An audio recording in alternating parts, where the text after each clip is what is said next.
Então, boa tarde, pessoal. A partir desse momento a aula está sendo gravada, né? A aula de hoje nossa vai ser sobre análise microbiológica para determinação de coliformes totais e coliformes termotolerantes em alimentos, ok?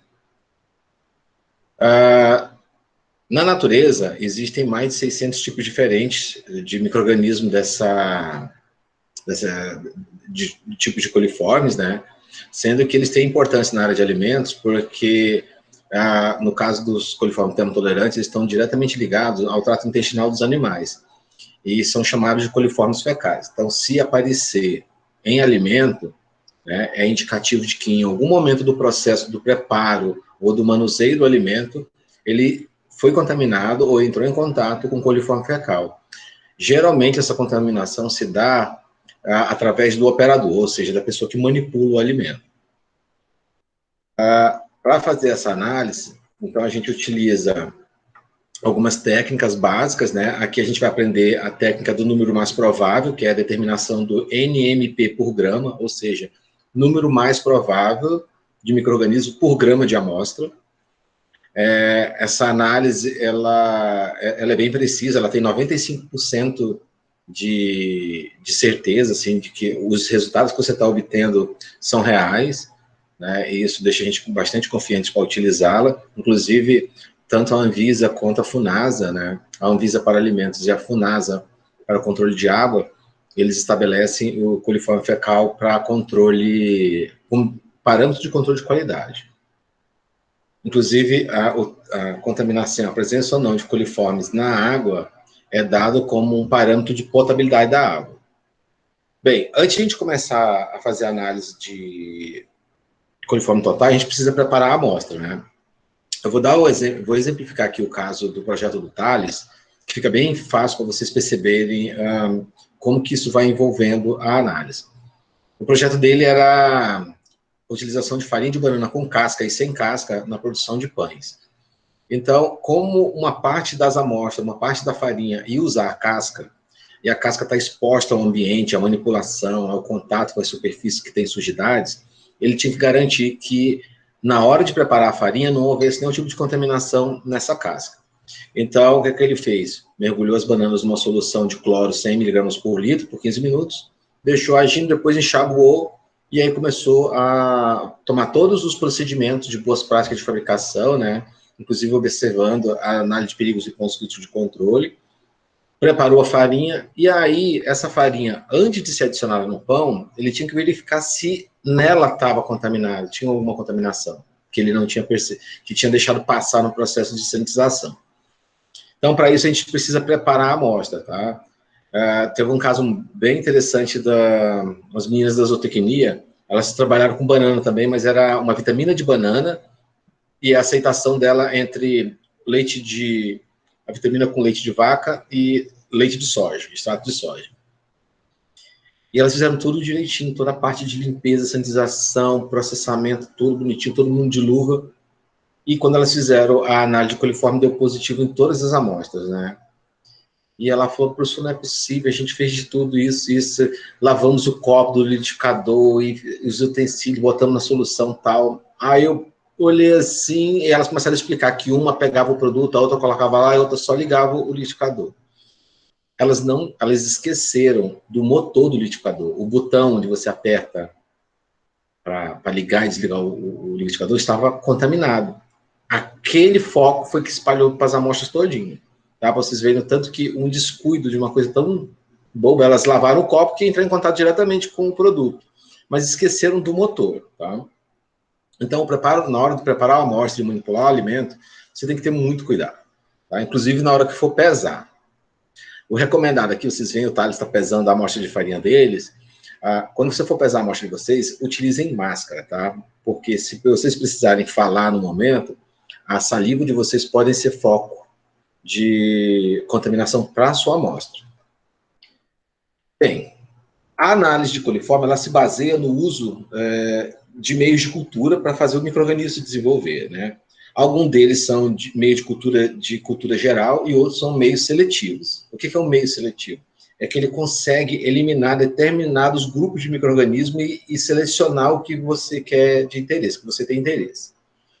No caso da análise de coliforme pela técnica de tubos múltiplos, né, que vai determinar o NMP por grama, o número mais provável por grama, ela tem duas fases. Uma fase chama presuntiva, que você deduz que tem contaminação, né, e a outra fase chama confirmativa, ou seja, se der positivo na presuntiva, eu tenho que confirmar se aquilo que deu positivo lá é coliforme total ou é coliforme termotolerante. Okay? Então, o que nós vamos precisar de meio de cultura? Na fase presuntiva, nós podemos usar o caldo lactose, ou caldo lactosado, ou ainda o caldo lauril. Qualquer um desses dois serve para eu fazer minha incubação para coliforme total. Tá? E como diluente da amostra, a minha amostra tem que ser diluída, eu vou usar peptona 1%. Ok? Na fase 2, que é a fase confirmativa, ou seja, eu preparei o caldo lactosado ou o caldo lauril, incubei minhas amostras e os tubos deram positivos. Aí eu tenho que confirmar se são coliformes totais ou termotolerantes. Nessa fase 2, que é a confirmativa, eu vou usar dois caldos seletivos, que é o caldo verde brilhante, que vai confirmar se os tubos contaminados estão com coliformes totais, e o caldo EC, que é para Escherichia coli, para determinar se houve contaminação com coliforme termotolerante, também chamado de coliforme fecal. Okay? Na fase presuntiva, então, a gente prepara o caldo lauril ou o caldo lactosado, qualquer um dos dois serve, tá? Nós preparamos 9 tubos com 9 ml de caldo lauril para cada amostra. Então, assim, se eu tenho 4 amostras, eu vou precisar de 36 tubos. Por quê? 4 vezes 9, 36. Então, cada amostra minha vai usar 9 tubos. E esses tubos vão ser divididos em 3 linhas, 3 conjuntos de 3 tubos. Os 3 primeiros tubos são a diluição 10 a menos 1, os próximos 10 a menos 2 e os próximos 3, 10 a menos 3. Então, a gente vai diluindo as amostras, né, de 10 para 10, tá? 10 vezes em relação à anterior. Nessa fase presuntiva, então, eu incubo a minha amostra no caldo lauril, a 35 graus de temperatura, durante 24 a 48 horas. É obrigatório você fazer 2 leituras em cada uma das fases. Por quê? Em 24 horas, no caldo lauril, se tiver coliforme, ele vai aparecer, vai dar bolha dentro dos tubos, tá? Vai aparecer gás dentro dos tubos. Por quê? Os coliformes, as bactérias do grupo coliforme, elas têm uma característica bem interessante, que é promover fermentação durante o desenvolvimento delas. E essa fermentação gera gás, né? E a presença desse gás é que a gente consegue identificar como positivo nessa análise. Para fazer isso, eu preciso pegar os tubos de ensaio e colocar os tubos de Duran de ponta cabeça, né, invertidos dentro do tubo de ensaio, colocar o caldo lauril, autoclavar esse meio e para poder fazer minha inoculação. Por que o tubo de ensaio, o tubo de Duran tem que estar de ponta cabeça para baixo? Porque, como ele produz gás, esse gás tem que ser aparado, preso de alguma maneira, né? Então, com o tubinho de cabeça para baixo, o gás vai ficar retido desse tubo de Duran e vai mostrar uma bolha, né? A característica que você tem de positividade dos tubos.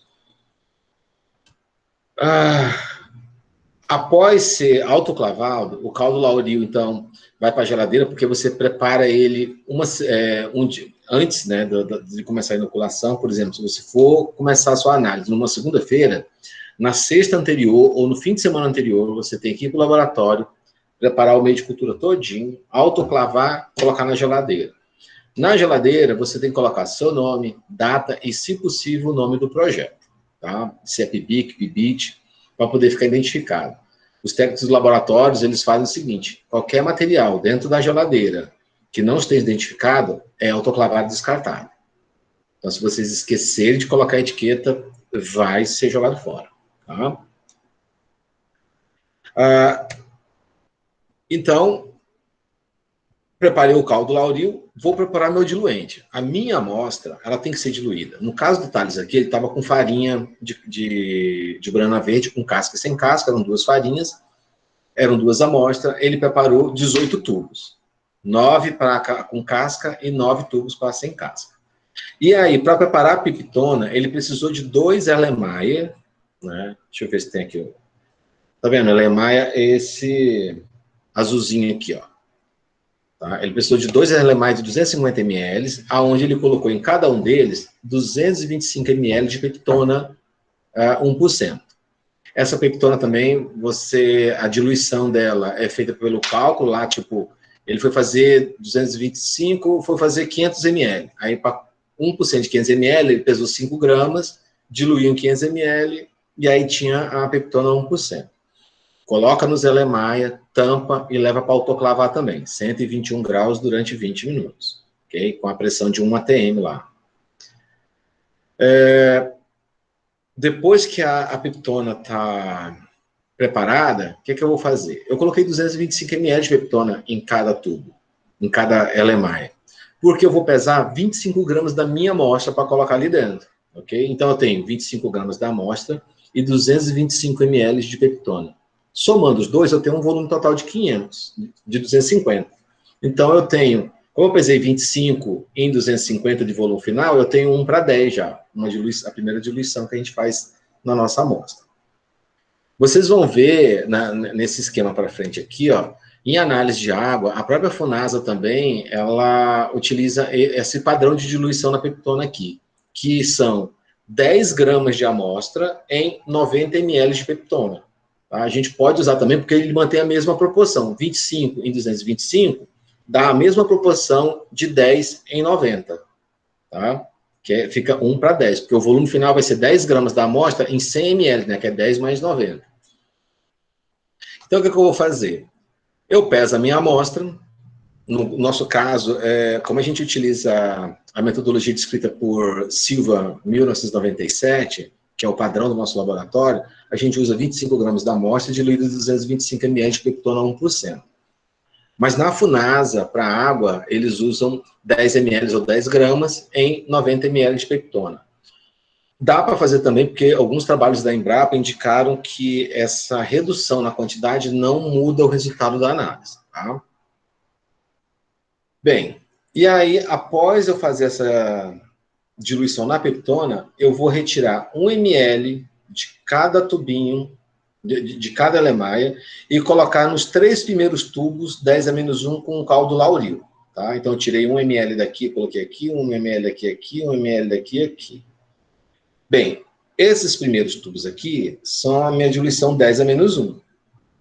Desses aqui é o único momento em que o caldo Lauril entra em contato com a amostra original. Depois disso aqui são só diluições, ou seja, desse primeiro tubo aqui, eu pego 1 ml e coloco nesse.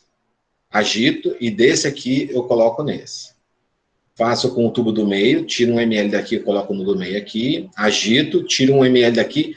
Lembrando que esse pipeta e coloca, eu coloco daqui a aqui com uma ponteira, com uma pipetadora automática, descarto ela, agito, pego aqui de novo com uma outra ponteira e coloco nesse aqui, agito, tampo e vamos incubando. E assim a gente faz desse aqui para o terceiro, desse aqui 1 ml para cá, ok?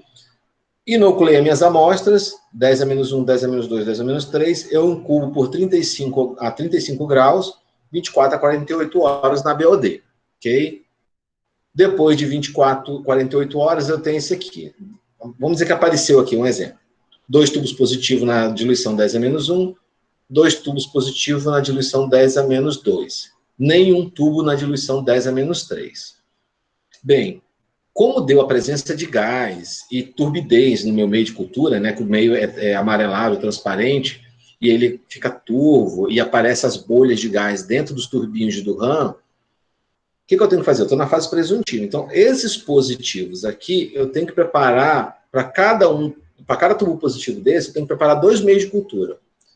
O correspondente dele em caldo verde brilhante, que é confirmativo para a coliforme total, e o correspondente dele para caldo EC, para determinar se esses coliformes são coliformes fecais. Então, o que acontece? Desse tubo aqui, ó, desses 2 tubinhos 10 a menos 1, aliás, eu tenho 4 tubos aqui, né? 4 tubos positivos. Esses 4 tubos, eu vou preparar 4 tubos de verde brilhante, tá? Com a mesma numeração que eles estão aqui. Então, se esse aqui era o tubo 1, 10 a menos 1, 2, 10 a menos 1, aqui vai estar o tubo 1, 10 a menos 1, 2, 10 a menos 1. Esses dois tubos do meio da diluição 10 a menos 2, tá? O tubo 1, 10 a menos 2, e o tubo 2, 10 a menos 2. Aí eu vou colocar aqui 1, 10 a menos 2, 2, 10 a menos 2, ok? Então eu tenho o correspondente em verde brilhante e o mesmo correspondente em cal DC. Acontece que, para o verde brilhante, para a coliforme total, eu tenho que incubar novamente a 35 graus. Então, levo a BOD a 35 graus, espero 24, 48 horas. Agora, para o termotolerante, a temperatura é mais alta, tá? O padrão aqui está 44,5, mas a gente adota no laboratório 45 graus, tá? Então, a gente fala que é coliformes a 45 graus. Então, esses aqui vão para a estufa a 45 graus e a gente aguarda também 24, 48 horas, ok? Observe o seguinte. No caldo laurio, eu anoto quantos tubos deram positivos na diluição 10 a menos 1 e quantos tubos deram positivos na 10 a menos 2 e quantos tubos foram positivos na 10 a menos 3. Nessa leitura aqui, eu teria 2 aqui, 2, 2, 0, certo? 2, 2, 0. Se eu for na tabela de NMP, vou mostrar para vocês aqui, ó. Se eu for na tabela de NMP, deixa eu dar uma ampliada nela. Na tabela de NMP por grama, vocês vão ver, ó, 0,1 aqui é 10 a menos 1, 0,01 é 10 a menos 2, 0,001 é 10 a menos 3. Essa tabela, ela desce, ela tem uma segunda coluna aqui, ela continua aqui, ó, 10 a menos 1, 10 a menos 2, 10 a menos 3. Se eu procurar aquela combinação, 2 tubos positivos no 10 a menos 1, 2 tubos positivos no 10 a menos 2 e 0 no 10 a menos 3, eu tenho 2, 2, 0 aqui, ó. Eu venho, acho essa combinação de tubos, e aí ele me diz que, para essa combinação, a contaminação é de 21 NMP por grama. Ou seja, número mais provável de colônias por cada grama de amostra que eu coloquei lá. Ok? Ah, professor, isso é alto, isso é baixo? Depende do alimento. Existem produtos, alimentos, que a própria Anvisa estabelece um padrão de contaminação por coliforme até alto, igual carne. Tá? Mas outros, nem pensar. No caso do coliforme termotolerante, aí a maioria dos alimentos é 0, tá? A Anvisa não admite a presença deles. Então, nós vamos voltar lá na nossa diluiçãozinha. E... Só que aconteceu, eu fiz minha leitura 220 no caldo laurio, que é presuntivo. Vamos lá para o confirmativo? Olha só, eu tinha 4 tubos positivos no laurio. Aqui, quando eu incubei ele do verde brilhante, observe, na 10 a menos 1, 2 tubos ficaram positivos, não foi? Mas os outros 2 tubos da 10 a menos 2, só um ficou positivo. O outro deu negativo. Então, em relação a coliformes totais, na verdade, nós não temos 4 tubos positivos, nós temos só 3. Que esse do verde brilhante aqui, ele é o confirmativo, ele está me dizendo se é coliforme ou não. Ou seja, o tubo número 2 da diluição 10 a menos 2 lá do laurio, como ele deu negativo aqui no verde brilhante, pode ter sido uma outra bactéria ou um outro micro-organismo que produz gás também, mas não era do grupo coliforme, tá? Porque esse caldo verde brilhante, ele é seletivo. Ele elimina todas as outras bactérias e deixa só o grupo coliforme. Bem, então, aquela nossa leitura que era 220, na verdade, ela muda, porque ele confirmou 2 tubos na diluição 10 a menos 1, então eu tenho 2, e 1 tubo na diluição 10 a menos 2, certo? No confirmativo aqui, ó. A 10 a menos 3 continua 0. Aí eu tenho que ir lá na tabela, achar essa nova combinação, 2, 1, 0. 2, 1, 0, tá bem aqui, ó. 2, 1, 0. Para 2, 1, 0, ele está me dizendo que essa contaminação é de 15 NMP por grama. Ok? Então, na fase presuntiva, ele estava me dizendo 220, que correspondia a 21 NMP por grama.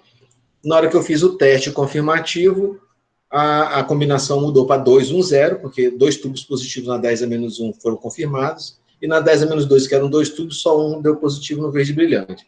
Então, isso já muda totalmente a minha leitura. Aí eu obtenho que a contaminação é mais baixa em relação a coliformes do que eu pensei. Tá? Então, eu obtenho 15 NMP por grama. Aí eu anoto esse valor. Ok? Vamos voltar lá para o caldo EC.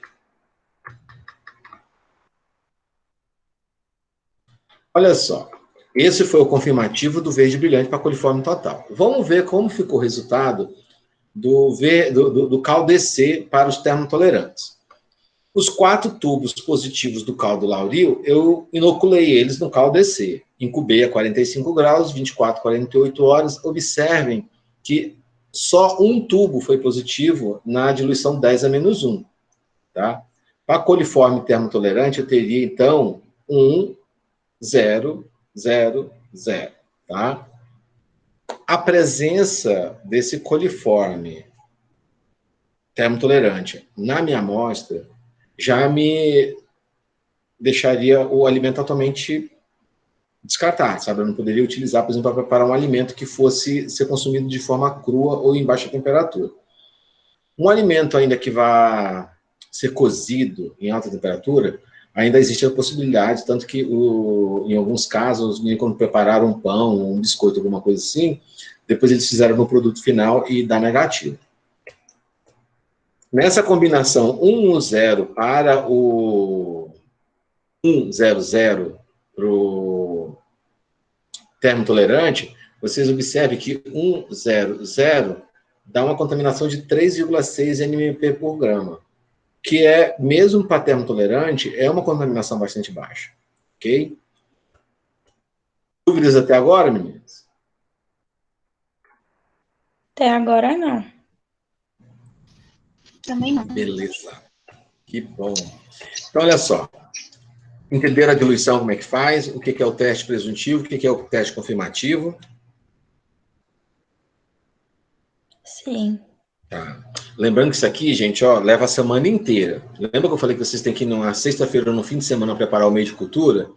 Porque você inocula numa segunda no caldo Lauril, aí às 24 horas dá na terça, às 48 dá na quarta. Deu positivo, você já tem que preparar o meio de cultura verde brilhante caldo EC.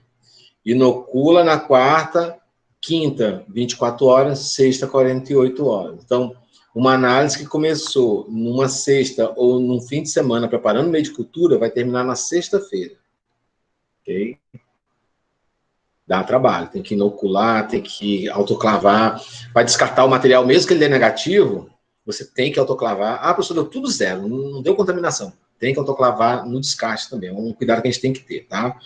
Como vocês veem aqui, lembra que um dos tubos deu positivo no Lauril e depois no coliforme, lá no confirmativo, ele deu negativo, 10-2 aqui, o tubo 2, e também ele não apareceu no caldo EC, ou seja, tem um micro-organismo que apareceu no caldo Lauril, mas nem no verde brilhante, nem no caldo EC, ele se desenvolve, mas ele está lá. Então, assim, se esse micro-organismo tivesse presente em todas as amostras, ia, tipo, nos confirmativos ia dar tudo negativo e você ia poder descartar sem autoclavar? Não. Então, a gente nunca sabe o que tem na nossa amostra. Por isso que a gente sempre autoclava o material antes de descartar.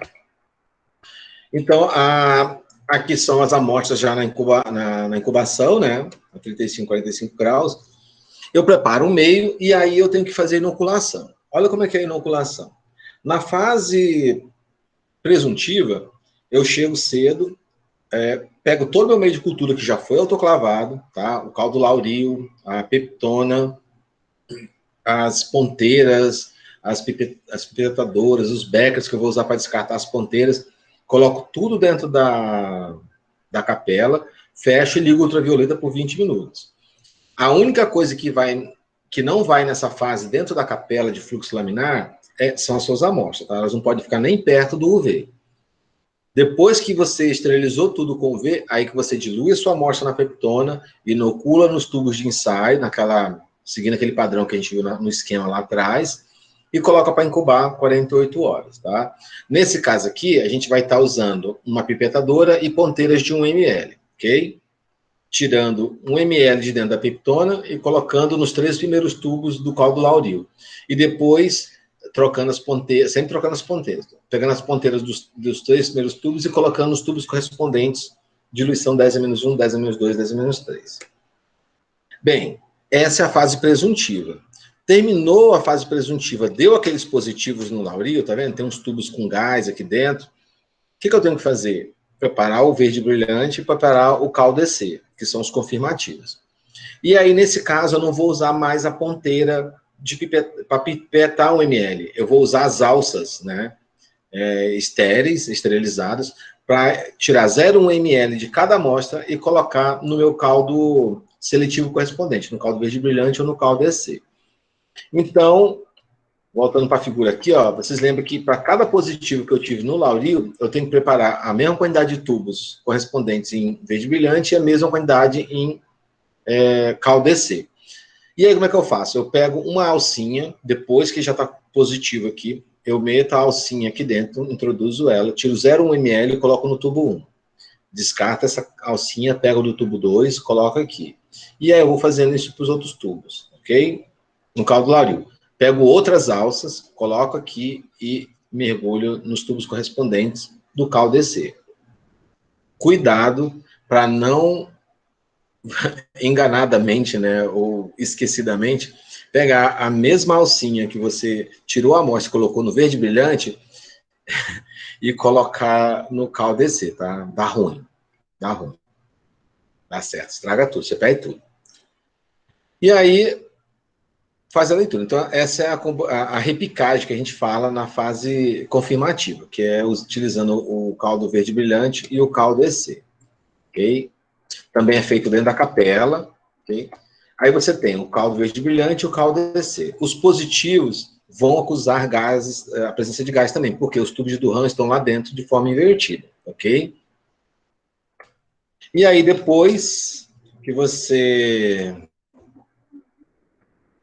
faz a leitura, né, incuba a 35, o verde brilhante a 45, o caldo EC, você vem de novo na tabela de NMP e confere se houve mudança ou não na sua leitura original. Lembra que a gente tinha um 220 no 10-1, 2-2, 10-3, que dava 21 NMP por grama? Agora, no confirmativo, a gente obteve 210, que deu uma contaminação de 15 para a coliforme total. A coliforme tolerante, ele seria 100, que daria 3,6 NMP por grama.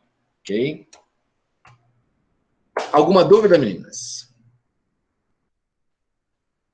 Não, por enquanto não.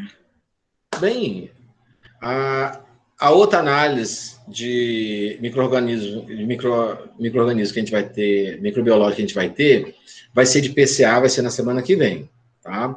Que é o Counterplate AGA. Eu vou mostrar para vocês como preparar as placas, como utilizar a técnica do esgotamento e em que casos que elas são utilizadas, tá bom? Obrigado pela presença de vocês. Até terça-feira que vem.